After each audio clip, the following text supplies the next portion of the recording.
观众朋友们好，这里是大时局，我是芳华。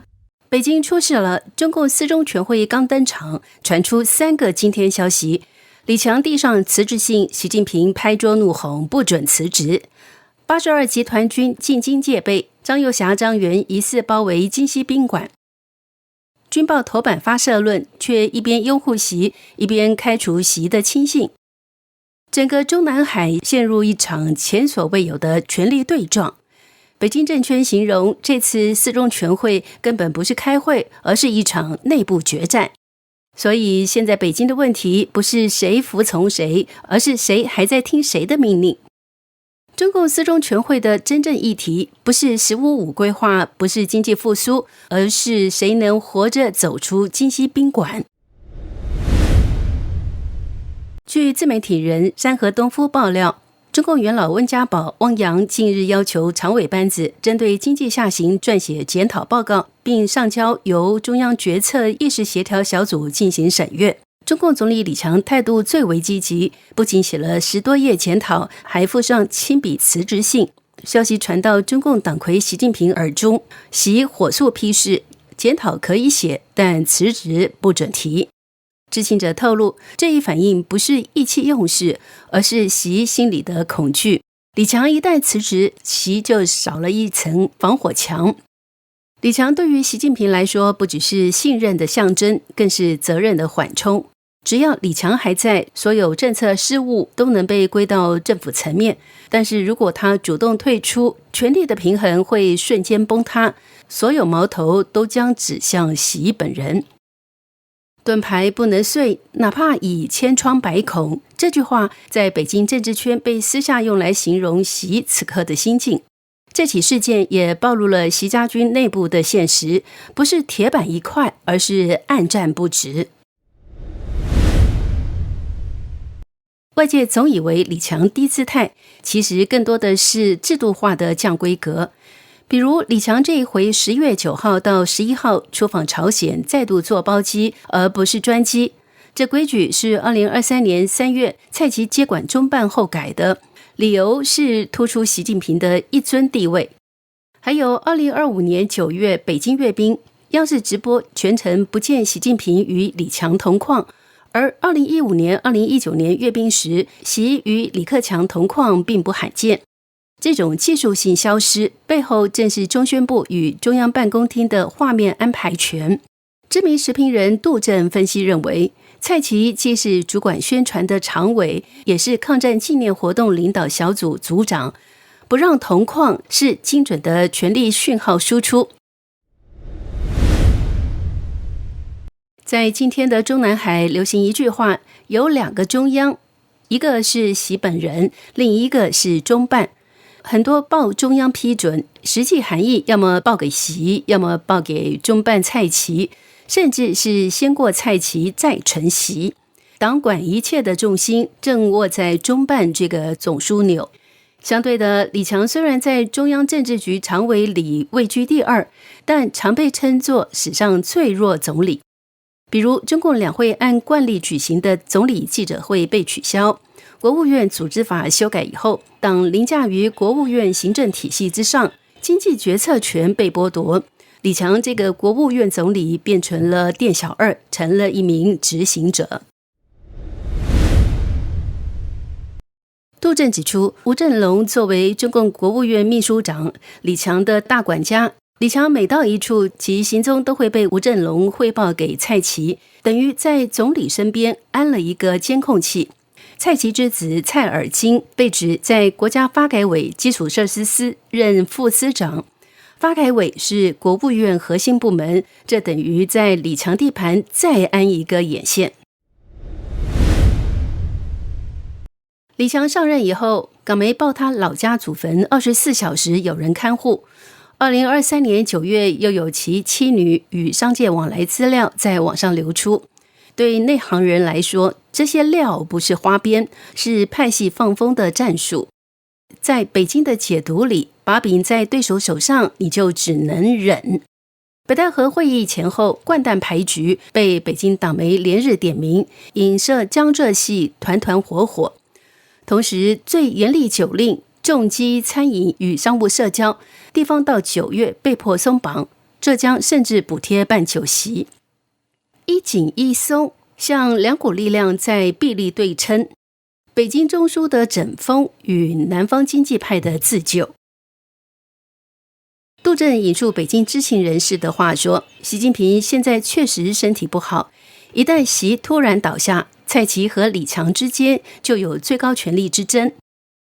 依据当今中共中央党内排名，总书记缺席时推断的代理继任顺序，第一顺位应是总理李强。但是中共早年曾有过时任中央书记处书记刘少奇作为实际上的党内2号人物，3次代理毛泽东的中央委员会主席职务。故此，作者表示，没有安排接班人的习一旦突然死亡，李蔡免不了将发生激战。中共4中全会前夕，北京的官场人事异动像连珠炮一样的接连爆发。短短2天，胡锦涛团派的3名核心人物相继被免职，韩立平、江林、郭元强这3人原本都被视为老胡系统的延续，现在几乎同时出局，被外界解读为习派在中共4中全会前的提前清场。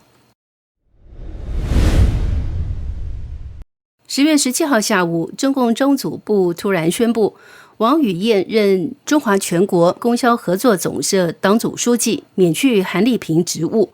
这条消息看似普通的人事轮换，实际暗藏玄机。韩立平是谁？他不是一般的官员，他是胡锦涛在2022年至2012年10年位居中共总书记、国家主席、中央军委主席时期的中办大秘，胡派核心幕僚。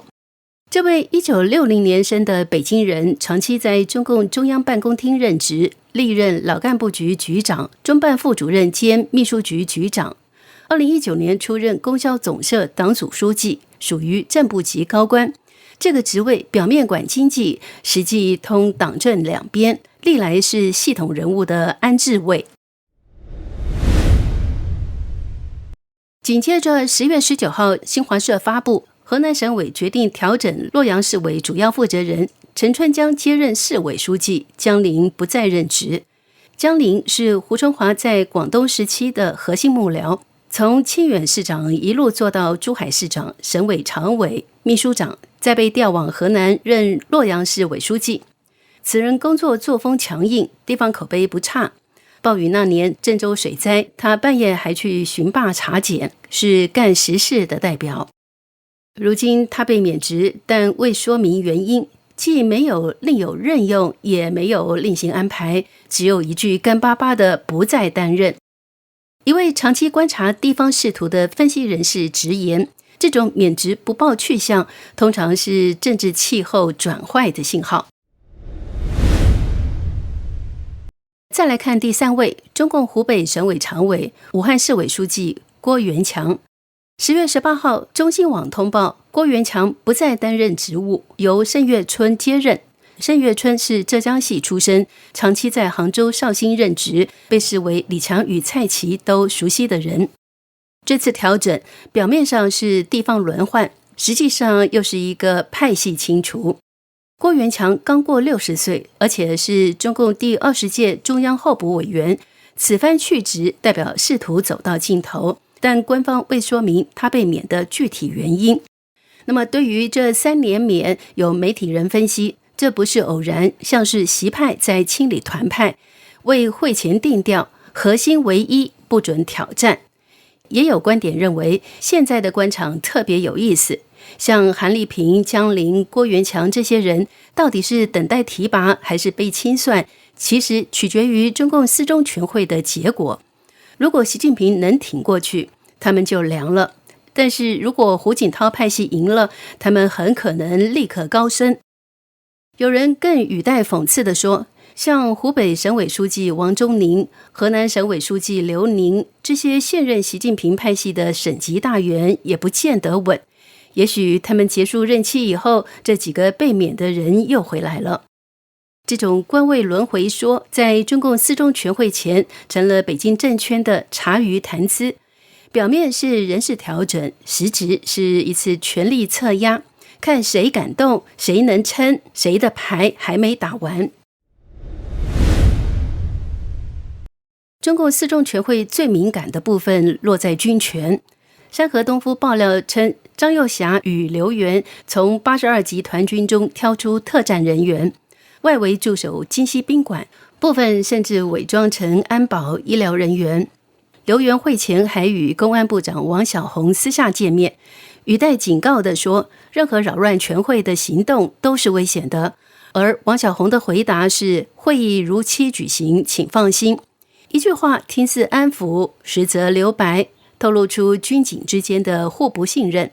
与此同时，解放军报10月18号头版发表社论，党中央决定给予何卫东、苗华、何鸿钧等9名上将开除党籍，移送军检。军报强调，全军坚决拥护党中央的决定，要与习近平为核心的党中央保持高度一致，坚决听从党中央、中央军委和习主席指挥。吊诡的是，这些被整肃的将领都是习近平任中共军委主席时期提拔的嫡系亲信。如果习近平现在依然掌握军中大权，他不可能自断手臂，专门跟效忠自己的亲信过不去。那个以党中央为名的处理决定，很可能是现在手握军权的张又侠担心习近平反扑，而在中共四中全会前，先将习军中人马进行清洗，并做成板上钉钉的铁案，让事情再无转圜余地。但从军报的社论来看，张又侠似乎在以习近平的名义清洗习军中的马仔。原海军中校姚晨评价说，中共军人不是军人，是政客，谁强就倒向谁。军报社论里说2个坚决，反而显示中共高层内部还在争夺军心，军中观望者多，真正愿扣扳机者少。枪在手，敢不敢开火是另一回事。综合多方消息，这次全会的表面议题是“15-5”规划，但实质核心是习能否保住军委主席。张又侠掌握军心，但难以撼动中央政治局；习有党权，但军权不稳。刘源的忧心与王小洪的回避，正是这种权力悬崖的缩影。如同一位北京观察者形容，中共四中全会不只是一次会议，而是一场内部核爆。谁能活着走出金溪宾馆，谁才有资格谈未来。这个秋天，北京的风格外冷。李强的辞职信，胡锦涛团派官员的撤换，军报的高调社论，都在指向一个现实：中共最高层正在重排权力座次。风声、消息、画面都只是前奏，真正的决战正在北京金溪宾馆内进行。这里是大时局，感谢您的陪伴与思考，请订阅、分享并打开小铃铛，一起在动荡中坚守真相，在黑暗中点燃希望。